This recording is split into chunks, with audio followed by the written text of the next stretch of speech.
Ok, bienvenidos a nuestro primer noche de estudio del libro de Isaías.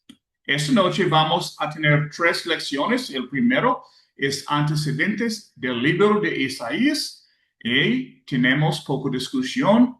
Pero entonces yo voy a enseñar lección 2, la maldad de Judá, que es Isaías capítulo 1, y discusión. Y entonces 3, lección 3, la casa de Dios versus la casa de Judá. En el texto es Isaías 2.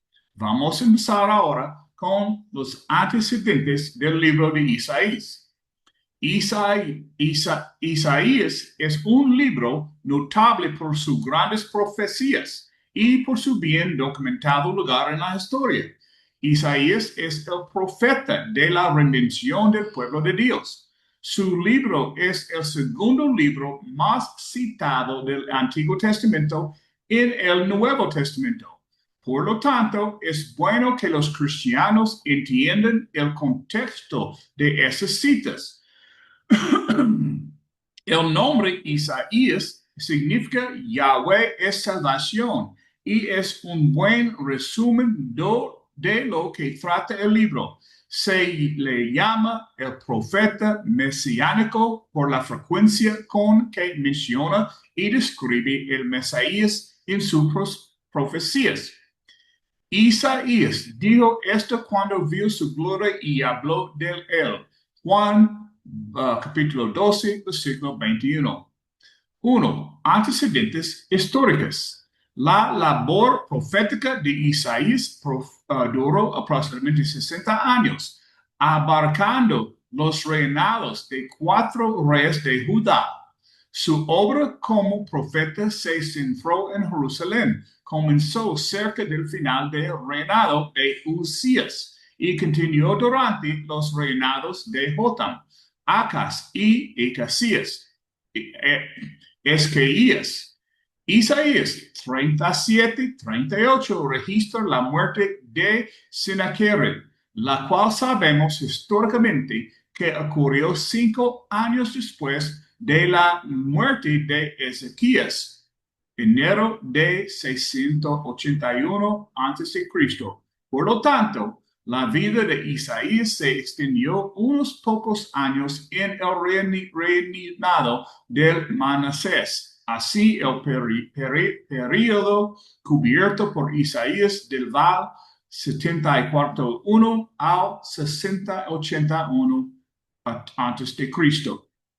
La datación de los reinados de los reyes de Judá es difícil porque cada rey tendía a asociar a su sucesor antes del fin de su propio reinado. Por ejemplo, Jotam se convirtió en rey cuando Usías fue herido con lepra, unos 11 años antes de la muerte de Usías. Segundo Crónicos 26, 31, 33. Acaz probablemente comenzó a reinar antes de la muerte de Jotam y Ezequías comenzó a reinar antes de la muerte de Acaz. Aquí son los reyes de Judá. Usías, también llamado Azarías, 788 a 742 a.C. Era buen rey. Tuvo un reinado largo y exitoso. Jotam, 74-2 a 70-35 a.C. Era un buen rey, fue corregente de Usías. Acaz, 735 a 716 a.C.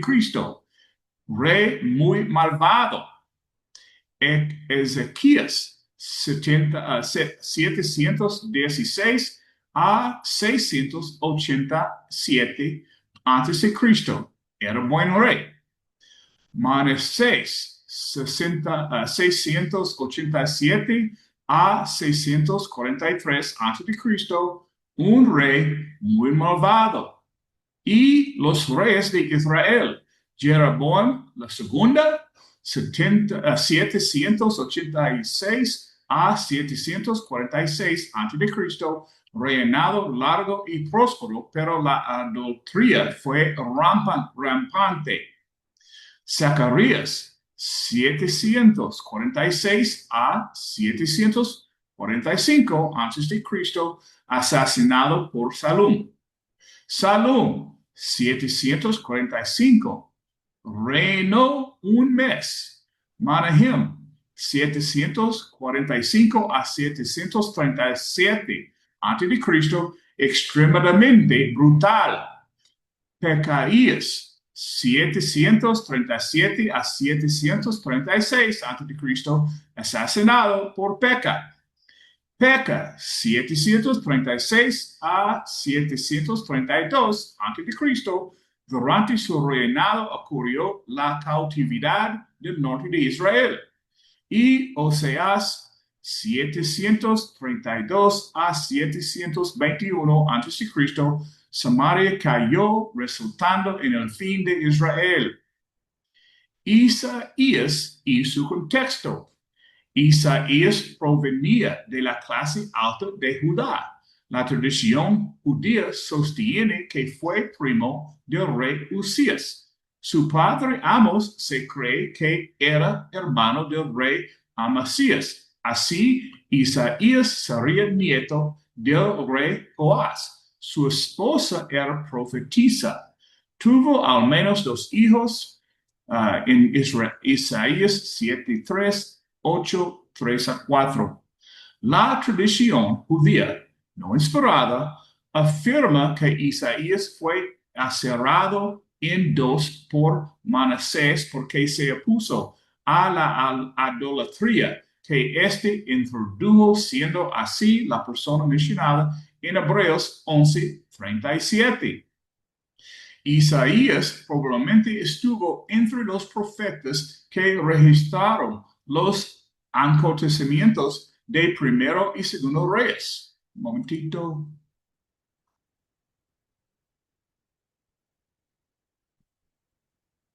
Unos 150 años antes de Isaías, Asiria ya estaba expandiendo sus fronteras. Al inicio de la vida de Isaías, Israel fue llevado cautivo por Asiria, lo que tardó unos 13 años en consumarse. Después, Asiria amenazó de Judá, pero fue detenido por un ángel de Dios en Jerusalén. Aunque se retiró, siguió siendo una amenaza. Isaías vivió toda su vida bajo esa amenaza. Hasta 1947, la copia más antigua de Isaías que se tenía databa del año 900 después Cristo. En 1947 se descubrieron rollos, incluyendo 2 copias completas de Isaías que datan del 200 años antes de Cristo. Lo interesante es que a pesar de la diferencia de 1100 años, los manuscritos no son muy diferentes. Y la organización de Isaías. El libro tiene 2 secciones distintas, capítulos 1 a 39 y capítulos 40 a 66. Esto ha llevado a algunos a decir que fue escrito por 2 personas diferentes. Sin embargo, aunque los primeros 39 capítulos se enfocan en el pasado y el presente, y los últimos 27 en el futuro, el estilo de escritura es muy similar. La verdadera razón de este argumento es que Isaías 44, 28 y 45:1 mencionan a Ciro 150 años antes de su reinado. Algunos no pueden creer en la posibilidad de la profecía y buscan una explicación que excluya lo divino. Dicen que la última parte de Isaías tuvo que escribirse después de Ciro, no porque tengan evidencia, sino porque no aceptan que Isaías haya hecho una profecía tan exacta. Sin embargo, no pueden explicar las detalladas profecías mesiánicas, ya que tenemos copias que datan de 200 años antes de Cristo. Bruce Wilkinson, en su libro Habla por la Biblia, señala que Isaías tiene 66 capítulos, igual que la Biblia. Los primeros 39 capítulos tratan sobre la justicia, santidad y condenación de Israel, como los 39 libros del Antiguo Testamento. Los últimos 27 capítulos tratan sobre la gloria y compasión de Dios, el papel del Mesías en la salvación y un mensaje de esperanza como los 27 libros del Nuevo Testamento. La mayoría de las profecías de Isaías tienen la forma de poemas. Ok, es tiempo por discusión sobre la introducción de Isaías. Yo voy a pasar, hang on, el piso, el suelo a usted, Luis. Ok. Bien, Rocky. ¿Está bien? ¿Me oyes bien? Sí, claro. Perfecto. Bien, hermano. Miren, qué bueno que hayamos escogido estudiar el libro de Isaías. Primero, porque es el profeta mesiánico. Y segundo, porque es el único libro que dice que es el evangelio completo. O sea, Isaías no solamente habla del antiguo, sino del nuevo, de las promesas. Por eso le llaman el profeta mesiánico.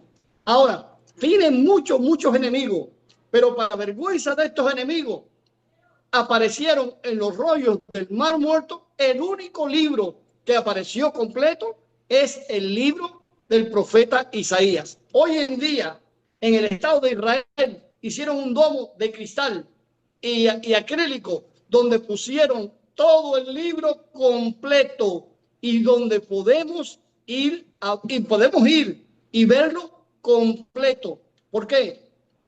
Porque el Señor no solamente nos da su palabra, el Señor nos da su palabra y la confirma en el tiempo preciso. Ahora fíjense bien, en nombre de la misión de Isaías, Yahvé es salvación. Yo les digo, hermano, ¿qué está pasando hoy en día en nuestros países? No solamente en Cuba, en América también. ¿Qué está pasando hoy en el mundo? Todo lo que se oye es rumores de guerra, guerras y rumores de guerra. Entonces, este libro viene a ser como un llamado de esperanza para nosotros. Isaías fue escrito durante muchos reyes, unos buenos, otros malos, pero sin embargo, siempre había algún problema y todos ellos al final tenían que rendirse a los pies del Señor. La tierra está desolada, vuestras ciudades incendiadas, vuestros suelos devorados por extraños, y es desolado, pero cuando es destruido por extraños. Hermano, lo mismo que estamos viendo en nuestras naciones hoy en día. ¿Qué pasa? ¿Qué pasa con nosotros, con nuestros países? ¿Qué está pasando? Simplemente el pueblo se ha olvidado de Dios. Entonces el pueblo viene y una de las cosas que Dios más detesta es la idolatría. Y sin embargo, hoy en día, ¿qué es lo que más tenemos? Idolatría. Usted pasa por las calles y ¿qué es lo que ve? Idolatría. Usted va donde quiera que vaya y ¿qué es lo que ve? Idolatría. Y después se preguntan, ¿por qué somos tan desgraciados? No somos desgraciados. Somos bendecidos primero. Pero simplemente no estamos siguiendo a quien debemos seguir. No estamos sirviendo a quien debemos servir. Simplemente, hermano, Dios es la salvación, Jesús es el camino y es el mensaje principal de estas profecías. Ahora, fíjense bien que cada país siempre tiene un problema de como estado de guerra. Aquí tenemos que Judá e Israel siempre estaban rodeados por países que lo amenazaban. Actualmente es igual. Tenemos la misma condición, no solamente allá en Israel con los países musulmanes, lo tenemos aquí en el Caribe también. Lo tenemos donde quiera que vayamos. Hay problemas, guerras y rumores de guerra. Nosotros los cubanos hemos vivido 60 años en estado de guerra. Que si fulano, que si mengano, que si viene, el próximo presidente es más guerrerista que el otro, y el otro, y el otro. Y al final, en 60 años, no ha habido nada. Solo lo que ha habido es el estrés, el miedo con que hemos crecido nosotros, viendo un enemigo que no es enemigo, pero el enemigo real somos nosotros mismos. Nosotros mismos, hermanos, a quienes nos rendimos. La condición espiritual del pueblo de Dios, a quién nos estamos rindiendo, a quién estamos sirviendo. Y es lo realmente importante. Y fíjense bien, que cuando Isaías profetizaba con reyes buenos y reyes malos. Ahora, ¿qué importa si el rey es bueno o si el rey es malo? Mucho. Los reyes buenos no te lo dan por la economía. El rey bueno te lo dan por las cosas que hace. En el caso de Ezequiel, miren, es tan Ezequías, es tan impactante el caso de Ezequías. Un rey bueno, no muy bueno, un rey que restituyó todo el servicio a Dios en Israel, un rey que fue bendecido. Aún así, Ezequiel enfermó. No estamos, ¿cómo decirle? No estamos libres de las enfermedades, pero todas nuestras enfermedades están sujetas al Rey de Reyes. Podemos pedir. Y así como Ezequías oró, como Ezequías vivió, hermano, es un ejemplo para nosotros. Es un ejemplo. Los reyes son puestos por Dios. ¿Y qué nos dice la Biblia? No hables mal del rey, ni aun en lo profundo de tu recámara. Una persona que sirva al Señor, aunque el rey sea malo, hermano, aunque el rey sea malo, métanse esto en la cabeza, aunque el rey sea malo, el Hijo de Dios siempre prospera.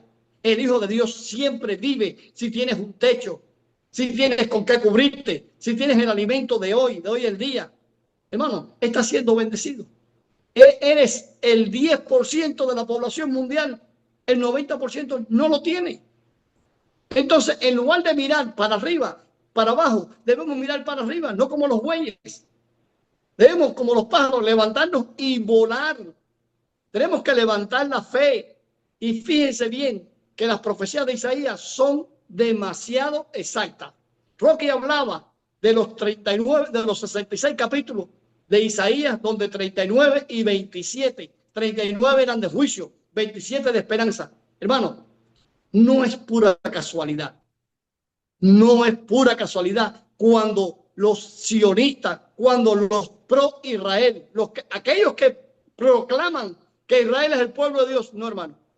Israel no es pueblo de Dios. Israel fue el pueblo de Dios. El pueblo de Dios somos nosotros. Somos usted y somos nosotros. Y fíjense bien que Isaías nos da 39 capítulos de juicio y 27 de esperanza. El Nuevo Testamento es todo dedicado a la esperanza de nosotros, porque tenemos en Cristo Jesús el camino, la verdad y la vida. Y cuando usted se pone a ver los testimonios de las personas que usted va conociendo, usted se da cuenta cómo obra y cómo opera la mano de Dios. Y lo otro, hermano, no perdamos el tiempo en cosas vanas. Lo más lindo que podemos tener es la palabra. El mejor tiempo que podemos tener es el estudio de la palabra. Y fíjense bien que el estudio de la palabra nos produce fe. La fe nos da el orgullo de nosotros de saber de quiénes somos hijos. Y lo más importante, hermano, y de quiénes somos hermanos. Y mirarnos unos a otros con ese amor y apreciación que debemos vernos. Es sencillo. El libro de Isaías, como lo estamos viendo nosotros, como nos está enseñando el hermano Rocky, es para usted, es para mí, es un libro de esperanza. Es un libro que nos lleva, tiene un hilo rojo que desde el principio hasta el final y nos lleva a Cristo Jesús. Isaías, el profeta mesiánico, Cristo Jesús, el Hijo de Dios, la esperanza de cada uno de nosotros. Por eso, hermano, es muy importante que entendamos que somos hijos de Dios y no de ídolo alguno. ¿Alguna duda, hermano? ¿Alguna duda? ¿Alguien que quiera aumentar? A ver. Quiero aumentar.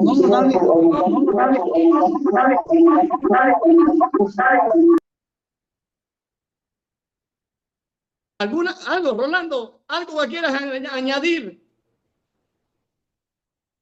Rolando, quita el micrófono.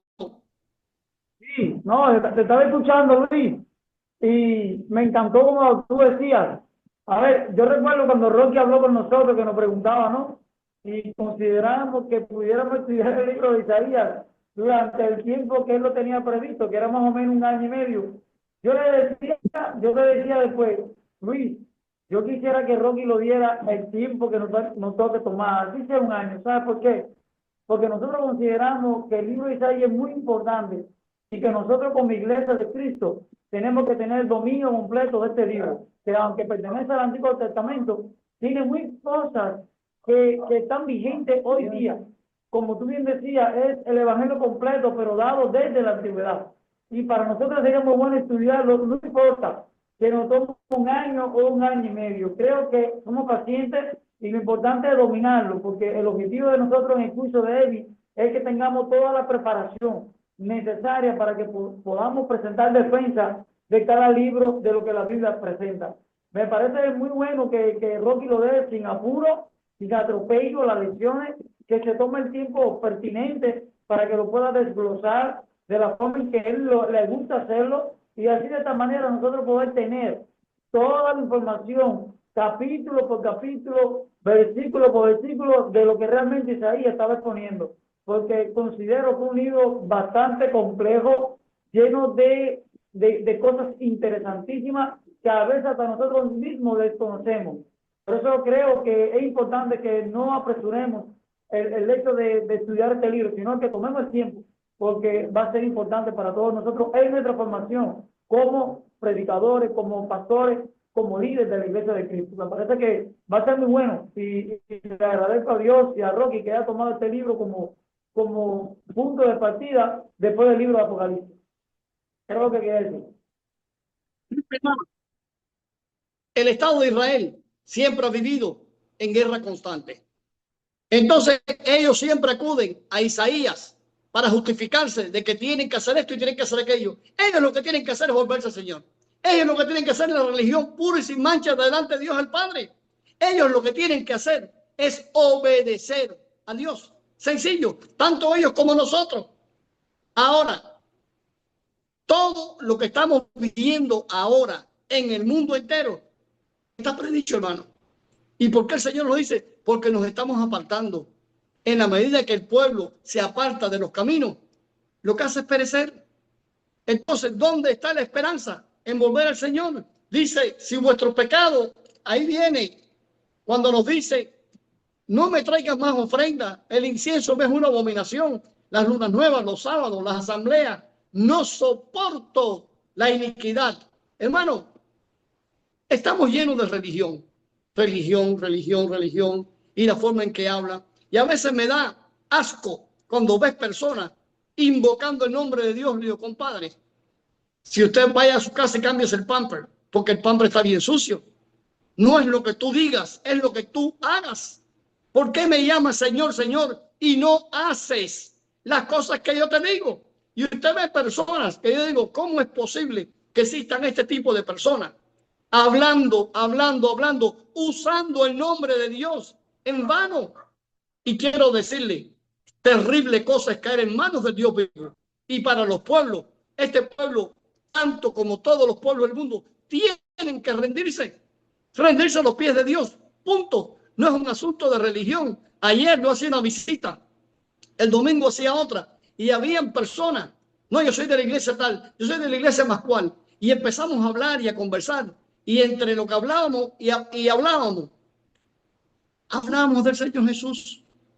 Y cuando cuando exaltábamos el nombre del Señor Jesús, y ellos me decían, ellos se quedaban callados, no tenían nada que decirme. Y es verdad, y es verdad, y es verdad. Sí, Rocky, ya terminamos ya. Es importante no contender, no vamos a contender. Si ya está sembrado un evangelio ahí, aunque no sea el evangelio que nosotros conocemos, simplemente yo voy regando la semilla. Ahora, yo estoy seguro de que me van a volver a llamar. Estoy seguro, porque cuando sí, Rocky, ya. Adelante, Rocky. Okay, ¿estás listo para lección 2? Adelante. Ok, lección 2. La maldad de Judá. El texto es de Isaías 1. Perdón, los primeros 5 capítulos. Un momentito.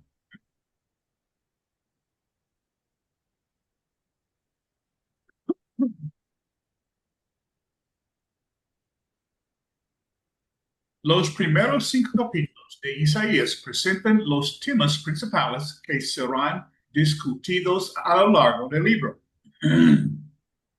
La maldad de Judá, la futura gloria de la casa de Dios y el juicio de Dios sobre los malvados.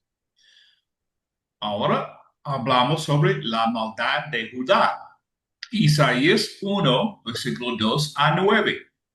Isaías llama a los cielos y a la tierra como testigos contra los pecados de Judá. Moisés usó la misma frase cuando predijo la caída de los hijos de Israel. Deuteronomio 31, versículos 28 a 29. De esta manera, Isaías indica que está registrando el cumplimiento de aquella profecía. Los bueyes y los asnos son conocidos como animales tercos y obstinados, pero al menos reconocen quién es su dueño y saben de dónde viene su alimento. Sin embargo, Judá es más ignorante que los animales, siendo igualmente obstinada y rebelde. Judá no reconoce que Dios es su Señor y la fuente de su provisión. La nación está cargada de pecado. Generación tras generación peca y han abandonado completamente a Dios. 29 veces en Isaías, Dios es llamado el Santo de Israel, enfatizando el carácter de Dios y la razón por la cual condena a Israel. El castigo parece inútil. En lugar de aprender cuando son corregidos, dejan de sus heridas se infecten. Esto es lo opuesto a lo que el castigo debería lograr. Hebreos 12, 3 a 11. Dios se está quebrando sin opciones debido a su falta de disposición a cambiar. Atrapados entre naciones en guerra, sus ciudades son incendiadas y sus campos consumidos por soldados enemigos. Esto probablemente ocurrió durante la invasión de Sennacherib en Judá en el 701 a.C. En esa invasión, Sennacherib destruyó 46 ciudades de Judá y llevó cautivos a más de 200 habitantes. Jerusalén fue liberada por un tiempo, pero se la compara con una choza temporal de vigilante y levantada solo para durar una temporada.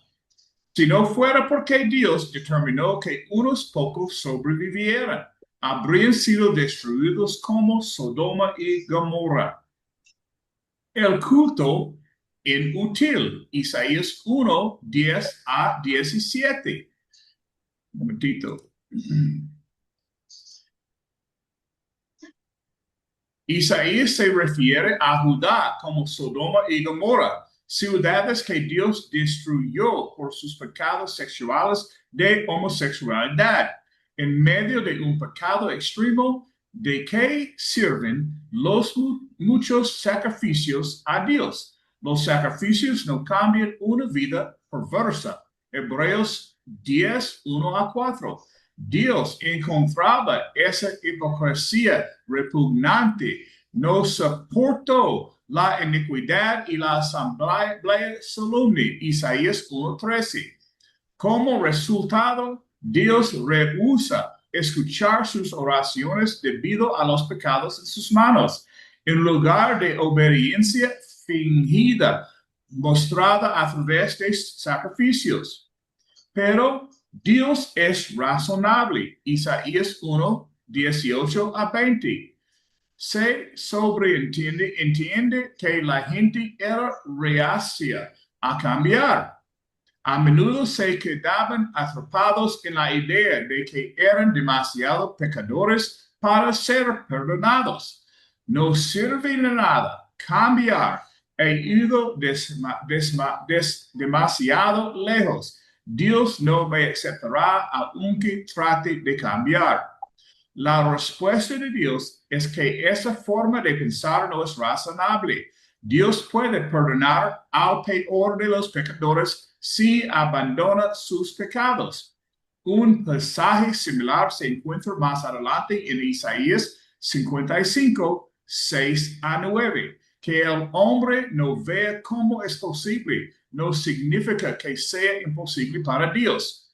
La situación es realmente simple. Si Judá se somete a Dios y obedece, el pueblo estará bien. Si Judá se rebela, perecerá en la guerra. Dios estableció las reglas, la lección quedaba en manos del pueblo.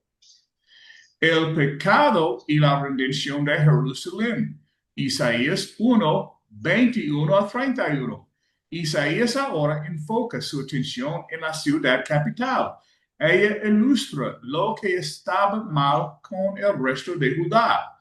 Jerusalén una vez estuvo llena de justicia, pero ya no es así. Ya no es valiosa ni deseable. Su pueblo es descrito como rameras, asesinos, rebeldes y ladrones. Todos buscan sobornos y ganancias. Nadie se preocupa por los necesitados.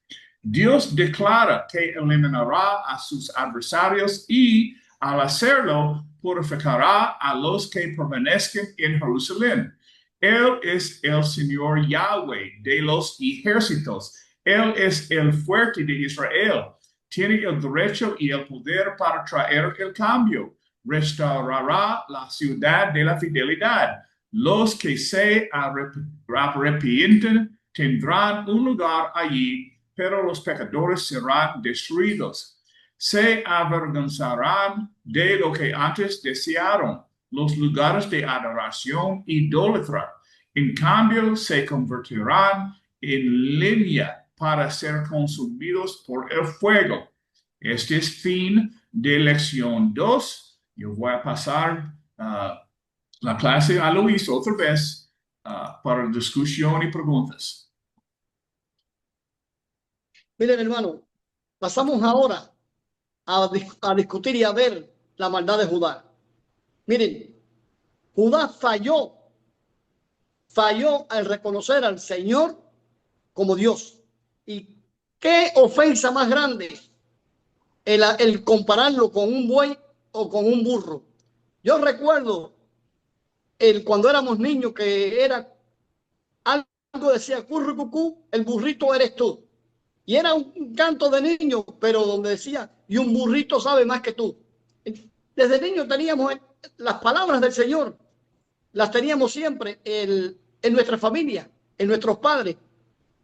Y qué triste, hermano, cuando usted se pone a hablar con las personas y se pone a conversar, se pone a, más que predicar el evangelio, es hablarle de las cosas de Dios. Porque todo el mundo lo que te habla hoy en día, no tengo, me falta, no tengo, me falta.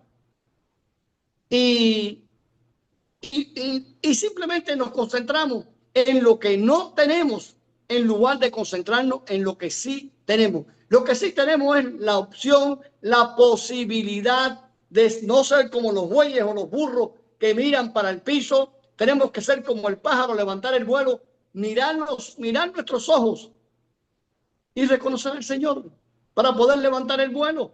Entonces, ¿qué hace el pueblo de Judá? ¿Qué hacen nuestros pueblos hoy en día? Siguen iguales, hermano. Siguen iguales. Yo recuerdo que en los tiempos de Biden en Europa y la señora Kamala Harris, ella recibiendo en la Casa Blanca, la casa del presidente, que se sobreentiende que sea un lugar santo, un lugar sagrado, reconociendo a los weird, no sé cómo se dice en español, pero son hombres con barba, senos y visten vestidos. Y yo digo, es una vergüenza para país alguno el recibir ese tipo de personas. ¿Y cómo es posible entonces que le digan al niño, no se le ponga sexo porque él no ha reconocido sexo? Varón y hembra los hizo el Señor. Y a ver, mira, si tiene península, varón; si tiene bahía, hembra. Y por eso admiro tanto a Donald Trump, porque es la respuesta del Señor. Donald Trump, con toda su locura, es la respuesta de Dios. Donald Trump es un varón que, a pesar de poder concentrarse él en su dinero y disfrutar su vida, no, él quiere el bienestar de su país. Parece loco, hace cosas de loco, pero hermano, tiene una sola cosa que yo admiro, y es que tiene obediencia y miedo del Señor Jesús. El otro líder a quien comparo como nación es Rusia. Vladimir Putin. Putin, con todo lo que hablen de él, es una de las personas que más admiro, porque tiene lo más grande que puede tener hombre alguno: temor de Dios en su corazón. Y lo dijo: aquí no me importa ustedes con su esto y con su aquello.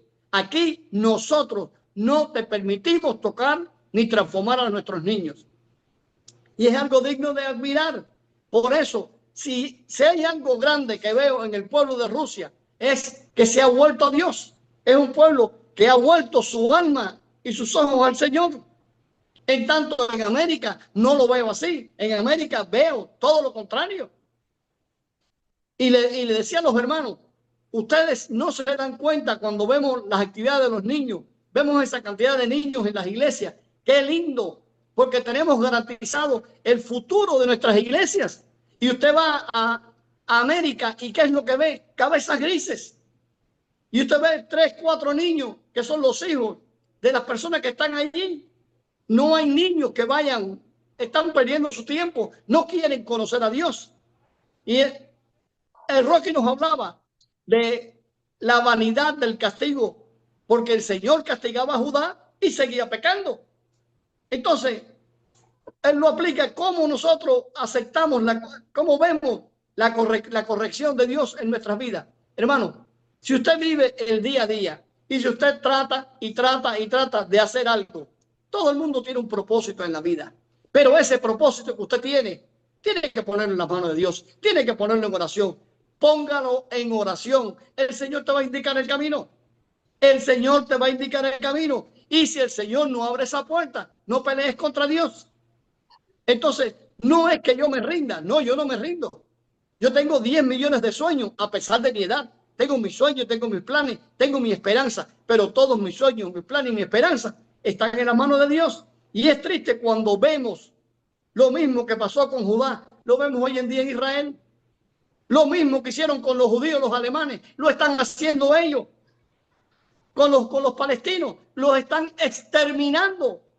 Hitler quería exterminar a los judíos. Netanyahu quiere exterminar a los palestinos. ¿Qué es eso? No vengas a decirme ahora, Netanyahu, que estás haciendo la mano de Dios. Tú no eres la mano de Dios. Tú eres la mano de Satanás. Y a pesar del castigo que el Señor ha utilizado con Judá, Judá siguió pecando. Y ahora, cuando vamos a la verdadera adoración, al culto inútil, hermano, ¿qué vemos en nuestras iglesias hoy? ¿Qué vemos? ¿Qué vemos? ¿Por qué me llamas Señor, Señor y no haces las cosas que yo te digo que hagas? Hermano, no importa lo que digas, es importante lo que hagas. Ustedes ven, hay mucha religión en el mundo y hay poco cristianismo. Ustedes salen por la calle y ven, y usted es un ángel del Señor, usted es un enviado del Señor.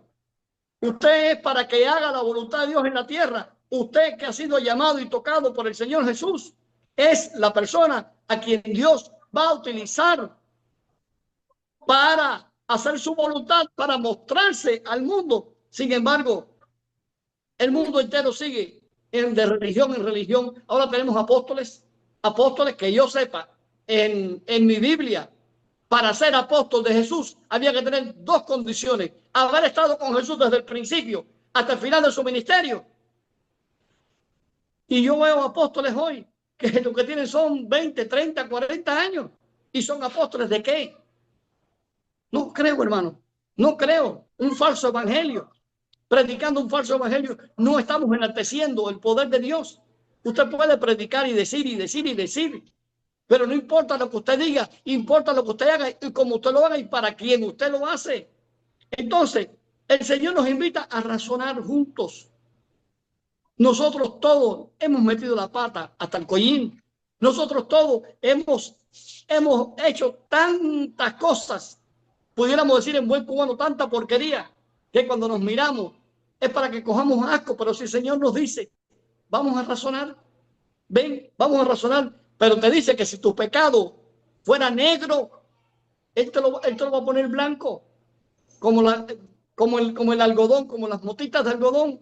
No importa tu pasado, no importa lo que tú hayas sido, no importa cómo tú la hayas torcido. Lo importante es que vengas al Señor ahora. Este es el día de salvación. Ven al Señor, entrégate y vas a ver la diferencia. Hay perdón, hermano. Hay perdón en Jesús.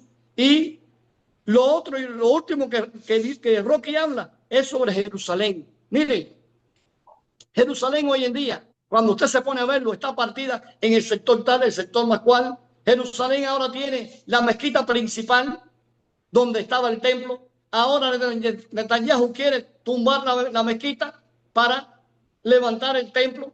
¿Qué va a hacer? ¿Ustedes creen que todos esos países que los rodean a ellos no nos van a patear el fondillo? Les van a patear el fondillo.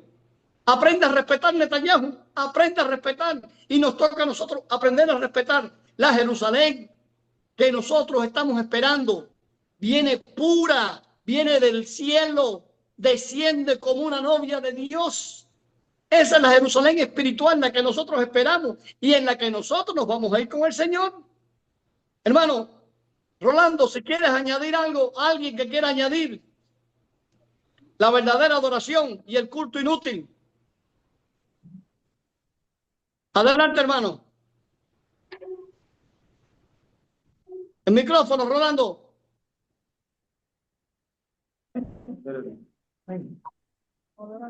Bueno, la verdadera adoración es como dice Juan 23-24, en espíritu y en verdad, para solamente agradar a Dios.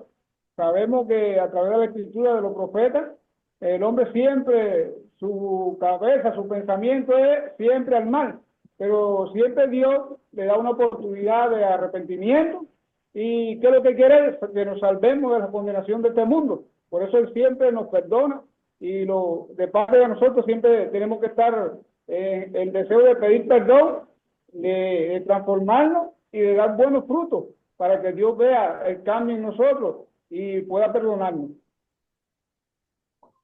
Miren, hermano, los americanos dicen corta y prueba, corta y prueba. No hay crecimiento en la vida si usted no corta y prueba. No hay crecimiento en la vida de nosotros si no hacemos lo mismo. Cortamos el camino, probamos, cortamos, probamos. Y en la medida que vayamos probando, nos vamos acercando al Señor. Adelante, Andrés. ¿Por yo? Sí, adelante. Sí, bueno, mis hermanos, ¿cómo están todos? Que Dios les bendiga. Sí, hermano, en cuanto a la adoración, es algo que debemos de sentirlo y vivirlo. Porque Jesús nos liberó a todos del pecado. Nos dio la posibilidad de levantar la frente y caminar por el camino recto que Él nos enseñó en nuestra vida. Y es algo que nos da la posibilidad de comprender a los hermanos cuando comete algún error o se equivoca.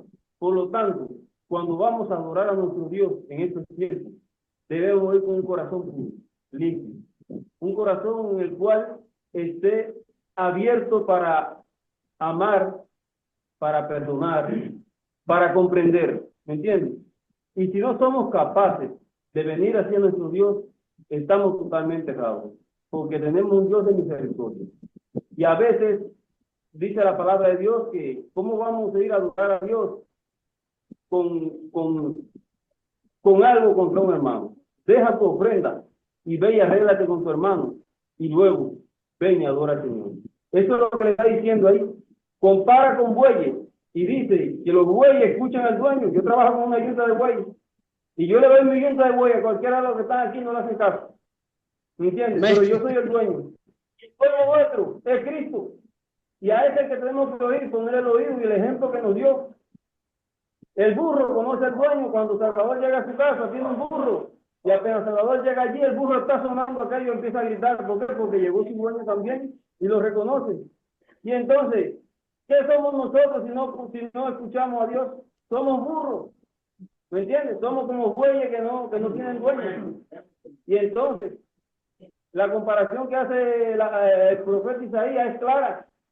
Hay que convivir con esos animales para comprender esa comparación que nos hace. Era mi intervención, hermano. Bendiciones. ¿Cómo se cierra esto aquí? Mira, hermano. ¿Dónde aquí? Mira, hermano, rápido. El coraje verdadero del cristiano está en aprende a hacer el bien, busca el derecho, reprende al opresor, defiende al huérfano, ampara a la viuda. Sencillo. Es el llamado a la valentía del cristiano, al coraje que debe mostrar el cristiano en la lucha. Es una lucha espiritual, pero tenemos cosas materiales por hacer.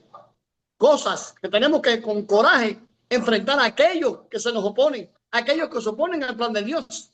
Simplemente, ahora, tenemos que también que buscar el derecho, tenemos que reprender al opresor, pero tenemos que defender al huérfano, a los desamparados y por lo sobre todas las cosas, acordarnos de las viudas. Ok, Rocky. Sí. ¿Estamos? Sí, estamos listos. Adelante, Rocky. Yo voy. Yo voy. Un momentito.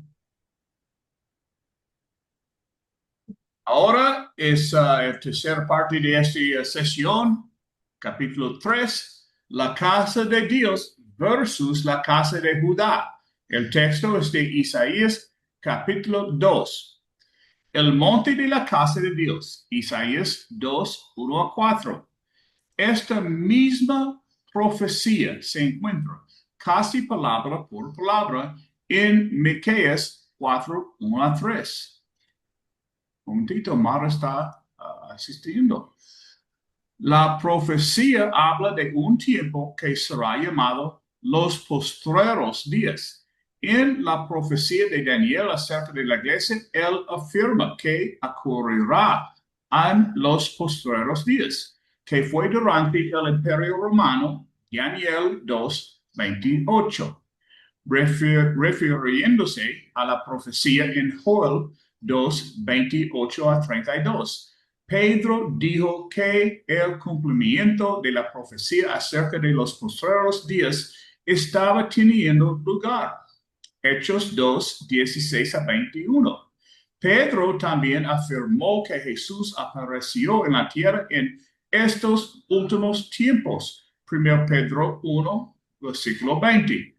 El escritor de Hebreos dijo que los tiempos presentes eran los postreros días. Hebreos 1, 2. Por lo tanto, los postreros días es una frase que se refiere a una era en cual no habrá otra que le siga.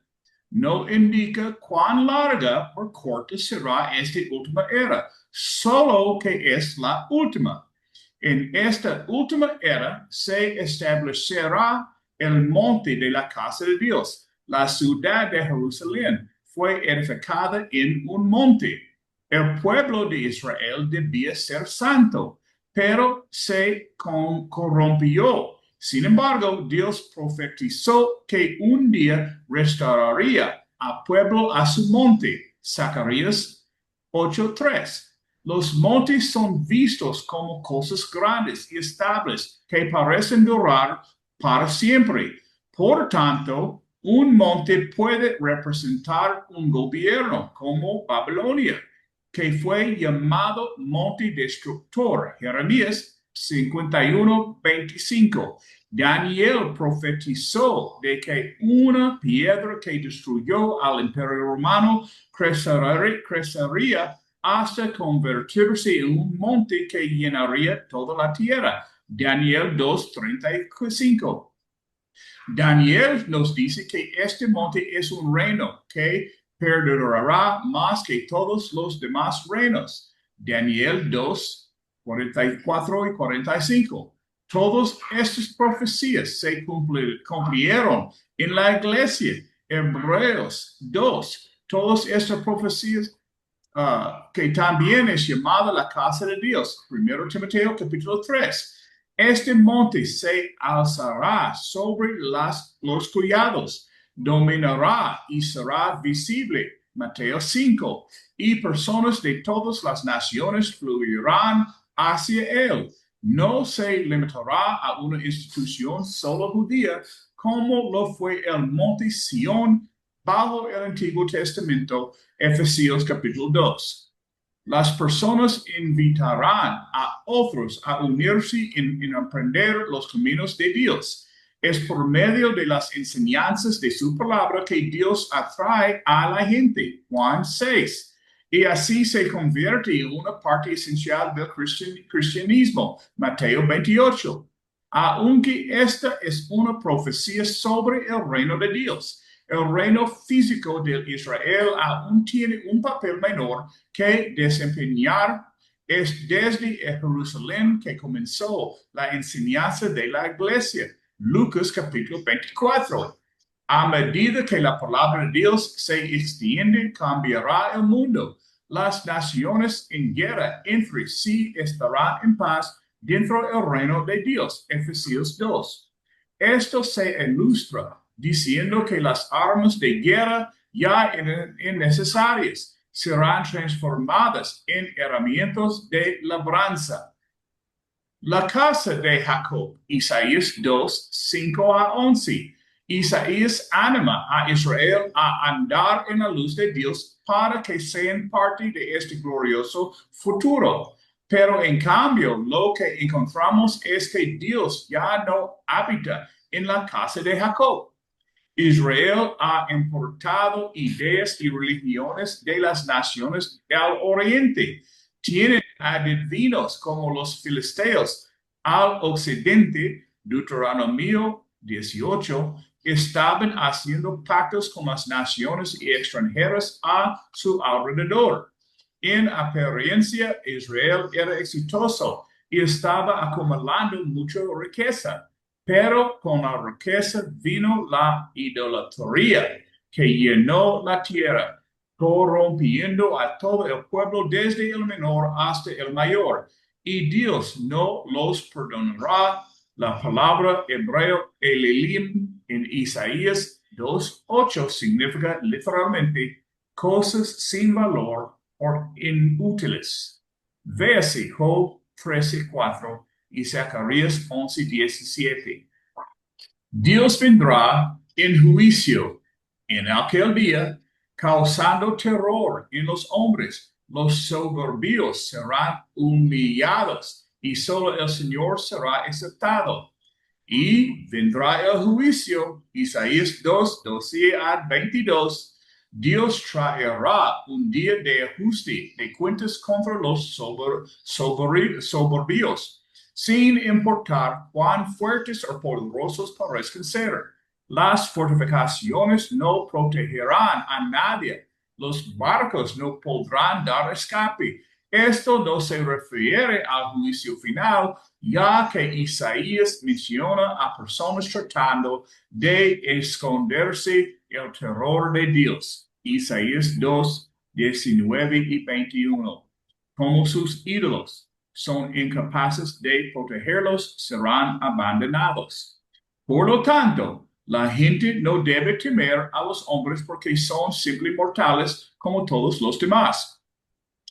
Isaías 2:17-22 forma un quiasmo.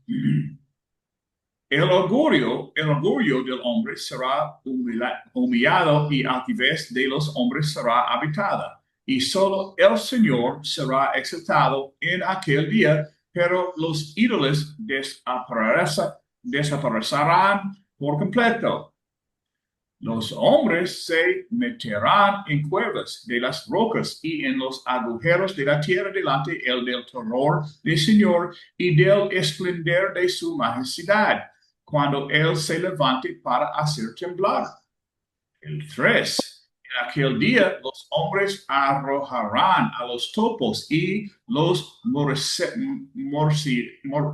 murciélagos sus ídolos de plata y sus ídolos de oro, que se hicieron por adorarlos. Y para entrar en las cavernas de las rocas y en las hendeduras de los peñascos delante del terror del Señor y del esplendor de su majestad, cuando Él se levante para hacer temblar la tierra.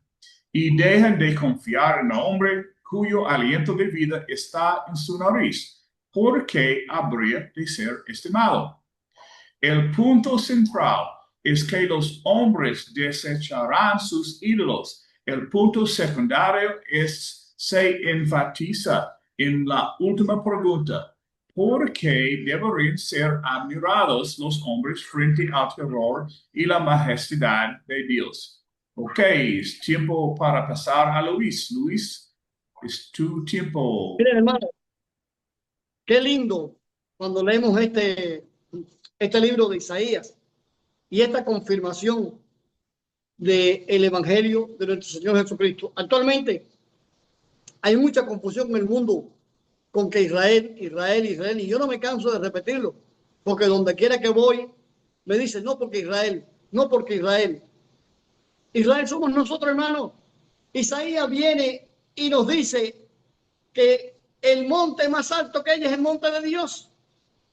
Usted se puede parar a ver el pico turquino, tenemos en Jamaica el pico azul, pero cuando vaya, tenemos el monte Everest por allá, tenemos montañas bien altas, pero nos dice la palabra que la montaña más alta es la montaña de Dios. Entonces, por más que uno se empeñe en alcanzarlo, yo subí al pico turquino, yo subí a la montaña del pico azul en Jamaica, y fue terrible, y era joven, y era terrible llegar. Pero hermano, qué fácil nos va a hacer a nosotros rendirnos ante la presencia de Dios, subir a su montaña. Es acceso para todos, pero lo que más me gusta del libro de Isaías es que dice, y correrán a él todas las naciones. El evangelio es universal. El evangelio es para usted, es para mí, es para todos, porque de Sión saldrá la ley y de Jerusalén las palabras. ¿Qué pasó cuando el día del Pentecostés, cuando salieron todos los apóstoles, cuando el evangelio corrió por el mundo? Entonces, ¿cómo vamos a vivir hoy en día pensando que solamente los israelitas son los bendecidos? No, nosotros somos los hijos de nuestro Padre. Y si somos hijos, somos herederos. Y tenemos todos los derechos del heredero. Por eso, hermano, es importante rendirnos. El domingo y el lunes yo hice 2 visitas muy lindas. Y recuerdo que el domingo fueron 4 mujeres. Para un hombre entrar a un lugar contra 4 mujeres es increíble. Y a mí me llamó mucho la atención que cuando empezamos a hablar de las cosas de Dios, habían corazones abiertos. Yo no me puse a discutir si esto, si aquello. Simplemente les llevaba el mensaje tal y como viene en la Biblia. Y esto, y aquello. Y aquellas mujeres abrían su corazón, pero había una de ellas que estábamos hablando. Y cuando hablamos de la familia, del rol de la familia, del rol de la madre, el rol del padre, aquella señora se para y me dice, no, porque yo sola he criado a mis hijos. Yo sola. Le digo, señora, le voy a decir algo. Si sus hijos crecen sin un rol masculino en su casa, porque la familia como Dios la diseñó es hombre, mujer y con hijos. Entonces el hijo tiene la tendencia a seguir el rol dominante a su madre, homosexuales. Dice, ay, mi hijo es gay, pero yo lo quiero. Y a mí me cayó aquello. Entonces las otras mujeres me miraron como si fuera un brujo. cuando le dije, eso es una tendencia a la homosexualidad. Ella cogió, cambié rápido el tema y empezamos a hablar de esperanza. Jesús, Jesús, la esperanza. Y me fui de ahí por la puerta grande. Pero, ¿cómo decirle? Cuando vamos a los lugares, vamos a hablar del Señor. Vamos a hablar de los caminos. ¿Y qué nos enseña el papel? Y lo más importante, todos somos adeptos y bienvenidos en la iglesia del Señor. Ahora, adelante, Rolando, ¿qué ibas a decirme? Rolando, el micrófono. No, eso mismo, Luis. Te queremos, ¿cómo se llama? Amén, amén, ya lo quité. Adelante. Ok. Sí, realmente como tú explicas y como nosotros ya estamos convencidísimos acá, por lo menos aquí, que del Israel de lo que se habla en la Biblia, hoy día se hace énfasis, no es del Israel físico, sino del Israel espiritual, que es la iglesia. Y considero que esa montaña tan alta de la que Dios habla es llegar precisamente a esa iglesia donde Dios nos puso como lugar santo, o como si fuese en el mismo lugar santísimo. Y es la iglesia la que tiene papel hoy día fundamental de hacer que venga todo el mundo a ella. Es la que tiene que atraer a la gente a conocer a Dios, porque es el único lugar que Dios visita en la tierra. Ya aún está Dios en paredes de piedra. O sea, como visto en aquella época, Dios está en todo aquel que abre su corazón para él. O sea que el monte santo de Dios está en todas partes, en todo aquel que abre su corazón para que Dios habite en ellos. Yo creo que nosotros realmente como iglesia somos privilegiados y que tenemos la oportunidad todavía en estos tiempos de presentar al mundo a esa montaña, a ese lugar que se quería ver hecho desde un principio. Por eso que Isaías hablaba tanto de la importancia de la salvación, que en un tiempo como esperanza llegaría a través del Señor. Isaías habla de Jesús como el Rey de Reyes, el Señor de Señores, habla como que Dios es fuerte, y todo el tiempo estuvo apuntando en su prédica a Jesús como la única esperanza que tendría la humanidad para poder entrar en esa ciudad santa. Así que yo le doy muchas gracias a Dios por este tiempo maravilloso. Creo que va a ser de mucho interés para que todos podamos entender esto y podamos predicar ese evangelio que Isaías todavía hoy quiere que nosotros prediquemos al mundo. Gracias, hermano. Mira, hermano, qué interesante. Yo he estado buscando en la espada bíblica y hay más de 2000 religiones. Pero sin embargo, nosotros nos empeñamos en decir, mi religión es verdadera, mi religión es verdadera. Y empezamos a pelear. Ese no es el evangelio. Ese no es el evangelio. Cuando el Señor llegaba a los lugares y no te recibían, sacudías los pies y seguías adelante. Porque es satánico el ponerse a discutir con otras personas a los cuales ya recibieron. Como quiera que lo hayan recibido, si es revés, si torcido, ese no es nuestro problema. Cada día habrían de ser añadidos los que el Señor marque para salvación. Entonces, ¿por qué vamos a perder el tiempo con este y con el otro? Por gusto. Vamos a hablar del Señor. No, yo voy a tal iglesia. No, yo voy a la más cual iglesia. Satanás quiere que usted esté entretenido peleando, pensando que está peleando por el Señor. Usted no está peleando por el Señor. Usted está peleando por orgullo propio. Nosotros tenemos que aprender a compartir la fe y caminar y andar los caminos en común. Si tu hermano tuviera hambre, dale de comer. Si tuviera sed, dale de beber. Es la sencillez del evangelio. Ahora, fíjense bien, ¿qué estamos viviendo hoy en Cuba? La falsa seguridad de la idolatría. Pero no solamente en Cuba. Donde quiera que usted vaya, no, este país es católico, usted lo busca por aquí, este país es católico, este país es católico, este país es así, este país es asado. Hermano, ¿por qué yo he de confiar en un ídolo hecho por la mano del hombre? En estos días, nosotros como iglesia, el hermano Rolando y sus héroes, porque estos hermanos verdaderamente son héroes, van a ir a un punto que se llama El Cobre, donde hay una iglesia católica, una ermita, donde está la Virgen María original de hace más de 500 años.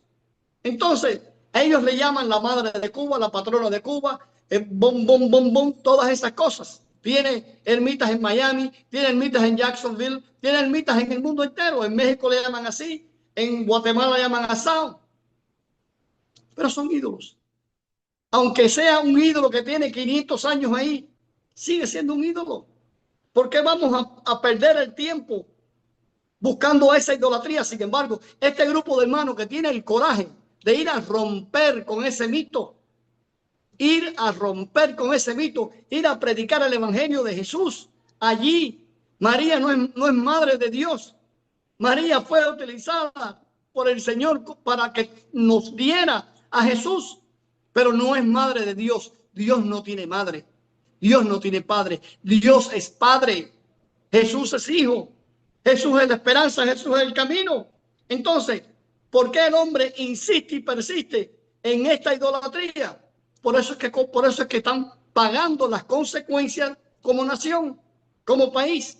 No, primer mundo, segundo mundo, tercer mundo. No, todo el mundo está en el quinto mundo, porque el mundo se aleja cada día más se aleja del verdadero Dios, se aleja de los caminos. Por eso es importante que nosotros seamos su remanente, el grupo de personas que permanece fiel a su Señor. Somos nosotros y somos llamados a ¿qué? A compartir el evangelio. Hermano, no a pelear. No vamos a pelear.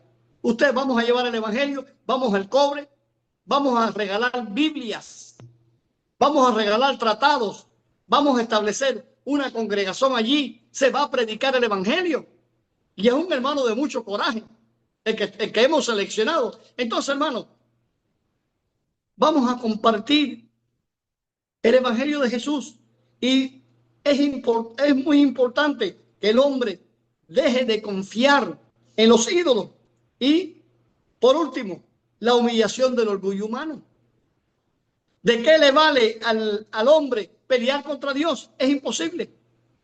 Es imposible. Nos pasamos la vida peleando por un nombre, peleando por un título, peleando porque queremos ser esto y aquello. Sin embargo, el Señor ensalza, dice la palabra, a los humildes, a sus hijos. Y cuando te dan un título, no, yo soy esto, no, yo soy aquello. No, yo soy hijo de mi padre. Y verdaderamente yo tuve un padre terrenal, que no era muy inteligente, pero fue el mejor padre. Lo entendí no cuando era niño, lo entendí cuando era hombre. Y después cuando conozco al Señor Jesús, me doy cuenta de quién es Dios Padre. Y después cuando soy padre, me doy cuenta de que no hay padre como mi padre. Y es grande cuando nosotros aprendemos a que el orgullo humano no nos lleva a ninguna parte, donde aprendemos que lo más importante es nuestra relación con Dios y cómo podemos confiar en Él como el único lugar donde puedo ser feliz. Dios es mi Padre, Él me conoce, Él te conoce, Él es tu Padre. Y quiero decirle, ya terminar de aquí, Isaías dice, dejen de confiar en el hombre. En el hombre, su aliento está en su nariz. ¿Qué es el hombre? Para que confiemos en el hombre, no es nadie. Ahora, ¿quién es Dios? Dios es ayer, hoy y siempre. ¿Y dónde vamos nosotros? ¿Dónde vamos a correr? Vamos a correr a los brazos de mi Padre. Aunque usted tenga 30, 40, 50, 60 años, usted necesita un padre. Y qué triste cuando nos ponemos a pensar, caramba, si yo tuviera a mi papá para que me dijera esto y me dijera aquello. Y nos entristece. Pero sin embargo, quiero decirte, hermano, tenemos un Padre. Tenemos a Dios, nuestro Padre, tenemos a Jesús, nuestro hermano. Tenemos un camino, tenemos un evangelio y somos una familia. Y es importante que aprendamos que siendo familia, somos la familia del Señor. Hermano, lo más grande que el hombre puede tener es un padre y una familia. Rolando,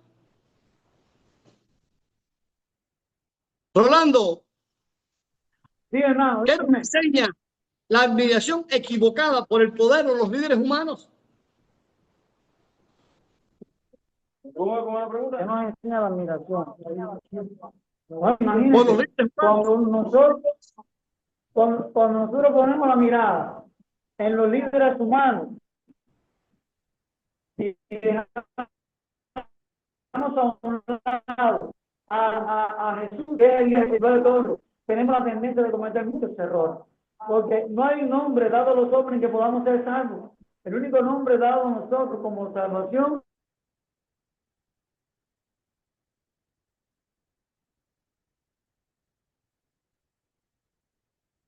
Rocky, ¿tú me oyes? docente, no buscando nada terrenal, sino buscando las cosas espirituales. Y cuando nosotros seguimos precisamente esa línea de pensamiento dada y revelada por el Espíritu Santo, pues entonces estaremos seguros de que no cometeremos errores. Como bien decía Roque al principio, no importa quién está de líder, sea bueno o sea malo, para nosotros hay un solo líder y se llama Jesús. Es ahí donde nosotros tenemos que poner nuestra mirada para no cometer errores, porque ese es nuestro verdadero líder y fue el único que dio su vida en propiciación de nuestra libertad. Hoy somos más que libres y más que vencedores gracias a ese Jesús que estuvo dispuesto por plan al Padre de dar su vida por todos nosotros. Miren, hermano, donde quiera que ustedes van, el tema es si fulano es culpable, si el presidente es culpable, si el rey es culpable. No, hermano, el culpable soy yo. Cuando usted deja de andar en la seguridad del camino del Señor, cuando usted deja de obedecer a Dios, cuando usted se aparta de los caminos de Dios, por supuesto que hay consecuencias. Y si nosotros como pueblo estamos viviendo separados del Señor, separados de su camino, entonces ¿cómo vamos a esperar que nuestro Padre, que mi Padre venga y te recoja? No puede. No puede. Usted como padre, si su hijo se va al vicio, si su hijo se va a la mala vida, usted no me venga a decir que usted le va a dar dinero para que se compre la droga. No me va a decir que usted le da dinero para que se compre el alcohol. No me va a decir que usted le da dinero para que se compre el cigarro. No.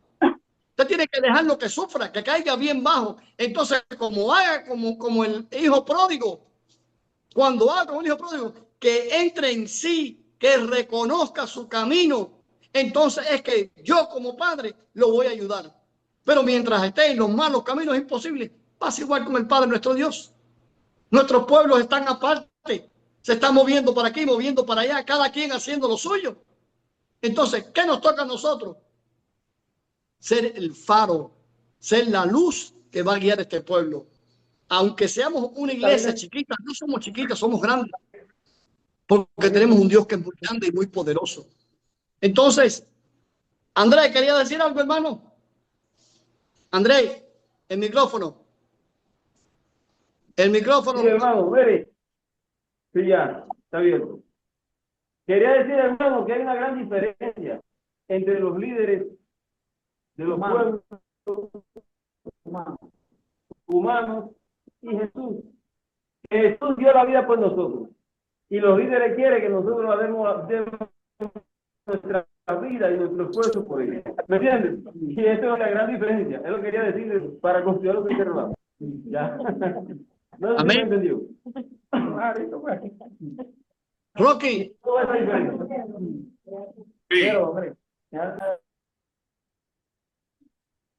Sí.